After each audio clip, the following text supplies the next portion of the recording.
എനിക്ക് ഭയങ്കര ഇഷ്ടമുള്ള ഒരു യൂട്യൂബർ കൂടിയായിരുന്നു മറ്റേ അഷ്കർ ടെക്കി. ഫുൾ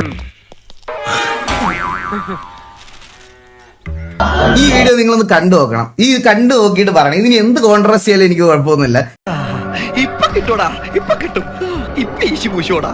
സോ ഈ ഫീൽഡ് ഞങ്ങൾക്ക് നന്നപോലെ അറിയാം. അതുകൊണ്ട് ഞാൻ പറയാം, ഇതെനിക്ക് പറയണം. ഇതെനിക്ക് കോൺട്രസ്റ്റ് ചെയ്യാൻ ആരെന്ത് ചെയ്താലും ഒരു കുഴപ്പമില്ല.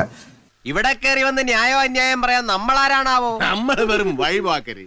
പക്ഷേ മൊട കണ്ട എടപെടുവണ്ണ. നമ്മുടെ നാട്ടില് കുടുംബസംഗമത്തിൽ ഇതിലേറെ നല്ല മൈക്ക് കിട്ടും. അഹങ്കാരമാ അത്രയും വേണോ സാർ? വേണം. ഒരു കോൺസേർട്ട് നടത്തുക എന്നുള്ളൊരു കാര്യം പറയാൻ നമ്മൾ ചെയ്യാൻ പോകുന്ന സമയത്ത് നമുക്ക് ബേസിക് ആയിട്ടുള്ള കുറച്ച് കാര്യങ്ങൾ വേണം.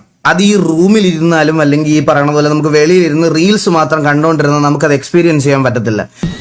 ഒരു കയ്യബദ്ധം നാറ്റുകരുത്. ഇനി തോന്നിയാസം പറഞ്ഞു നടന്നാലുണ്ടല്ലോ നാട്ടിലടിച്ചാൻ സൂപ്പാക്കും.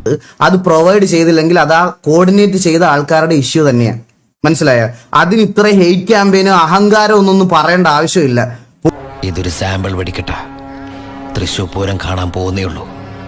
വരട്ടടവേ. പുള്ളിയുടെ ആസ് ആൻ ആർട്ടിസ്റ്റ് പുള്ളിയുടെ ബേസിക് റിക്വയർമെന്റ് ആണ് അതൊക്കെ. അതെങ്ങനെ അഹങ്കാരമാവും? ബ്രോ ഇപ്പൊ ലൈവ് ചെയ്യുമ്പോൾ ബ്രോയ്ക്ക് ഫേസ് ക്യാം ആയിട്ട് വെച്ചിരിക്കുന്നത് നല്ല ക്വാളിറ്റിയിൽ ഔട്ട് കൊടുക്കാനല്ലേ ഫേസ് ക്യാം വെച്ചിരിക്കുന്ന DSLR. ഈശ്വര ഇനി എന്ത് ചെയ്യും ആലോചിച്ചിട്ട് ഒരെത്തും പിടിയും കിട്ടത്തില്ല. Check comment box. Unsubscribe. Ashkar field out ആയി. Unsubscribe button. അൺസബ്സ്ക്രൈബ്.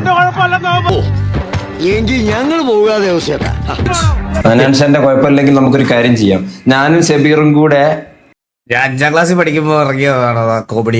ഞാൻ ഷെബീർ ബൈക്ക് എടുത്ത് റൈഡിംഗ് ഗിയേഴ്സ് ഇട്ട് വന്നതാണ്. അത് ബ്രോ കാവടി കളിച്ചു പോയ ആളാ ട്രാജഡി ആയിട്ട് കിടക്കണ കണ്ടില്ലേ? ഭയങ്കര പൊന്നീറ്റർ ശല്യം. ഞാൻ പോട്ടെ. മൃദുമാരുതഗമനം